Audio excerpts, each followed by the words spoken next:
2026 से पहले रिटायर कर्मचारियों पर क्या लागू होगा 8वां वेतन आयोग? सरकार ने साफ कर दिया है, लेकिन क्या फैसला लिया है आपको बताते हैं। नमस्कार, न्यूज़ 18 का डिजिटल प्लेटफॉर्म आप देख रहे हैं और मैं हूं रितु सिंह।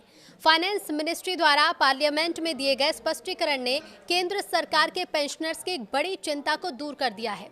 हालांकि फाइनल फायदे 8th CPC की सिफारिशों और सरकार की मंजूरी पर ही निर्भर करेंगे, लेकिन पेंशन नियमों में कोई भी बदलाव नहीं किया गया है। ना ही 31 दिसंबर 2025 से पहले रिटायर हुए लोगों को बाहर करने की घोषणा की गई है। तो देश भर में लाखों कर्मचारी और पेंशनर्स नए वेतन आयोग लागू होने का इंतजार कर रहे हैं। इस बीच एक खबर ये है कि क्या 31 दिसंबर 2025 को या उससे पहले रिटायर हो चुके जो लोग हैं उन्हें 8वें सेंट्रल पे कमीशन के तहत अपनी पेंशन में बदलाव का फायदा मिलेगा। संसद में एक सदस्य ने यह पूछा कि क्या सेंट्रल गवर्नमेंट के पेंशनर्स जो 31 दिसंबर 2025 को या उससे पहले रिटायर हो चुके हैं उन्हें 8वें सेंट्रल पे कमीशन के तहत अपनी पेंशन में बदलाव का फायदा मिलेगा। इस सवाल का जवाब लोकसभा में देते हुए finance state minister Pankaj Chaudhary ने सरकार का स्टैंड साफ किया कि 8th CPC को सेंट्रल गवर्नमेंट के कर्मचारियों की सैलरी, अलाउंस, पेंशन वगैरह पर अपनी सिफारिशें करने का अधिकार दिया गया है।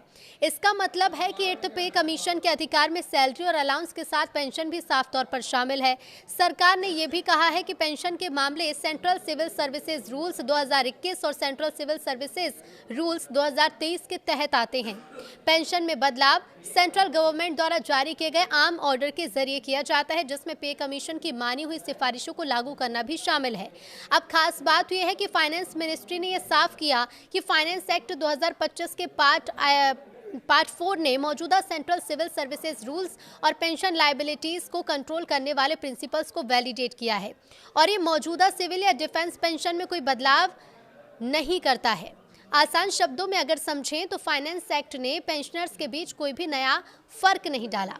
8th CPC के नोटिफिकेशन और फाइनेंस एक्ट 2025 के पास होने के तुरंत बाद पेंशनर्स में चिंता शुरू हो गई।